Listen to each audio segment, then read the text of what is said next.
بسم الله الرحمن الرحيم. عن كعب بن مالك رضي الله تعالى عنه قال: وكان رسول الله صلى الله عليه وسلم إذا استبشر استنار وجهه حتى كأنه قطعة من القمر. الحدیث رواہ البخاری۔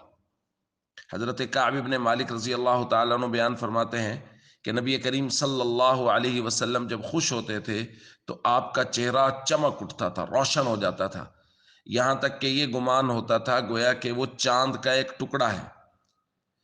اور بعض روایات میں صحابہ کہتے ہیں حضور علیہ الصلوۃ والسلام جب خوش ہوتے تھے تو حضور کے چہرے کی چمک اور روشنی سے ہم لوگ پہچان لیتے تھے کہ نبی پاک صلی اللہ علیہ وسلم خوش ہیں۔ دوستو، حضور علیہ الصلوۃ والسلام آپ کی زندگی کے تمام تر پہلو امت کے لیے مشعل راہ ہیں۔ حضور علیہ الصلوۃ والسلام خوشی میں ان کا چہرہ چمکتا تھا، روشن ہوتا تھا۔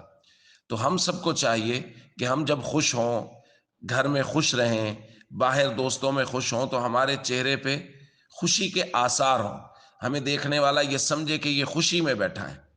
خدا نخواستہ ایسا نہ ہو کہ ہر وقت منہ لٹکا ہوا، یہ نبی پاک صلی اللہ علیہ وسلم کے طریقوں کے بھی خلاف ہے۔ حضور علیہ الصلوۃ والسلام کان یتبسم، روایات میں آتا ہے حضور علیہ الصلوۃ والسلام تبسم فرمایا کرتے تھے، مسکرایا کرتے تھے۔ تو مسکرا کے مسلمانوں کو ملنا بھی حضور نے فرمایا صدقہ ہے۔ تو اس لیے چہرے پہ مسکراہٹ کے، چہرے پہ تازگی کے آثار ہمیشہ رہنے چاہیے، تاکہ گھر کے افراد میں سے یا دوست احباب میں سے جو ہمیں دیکھے وہ خوش ہو جائے۔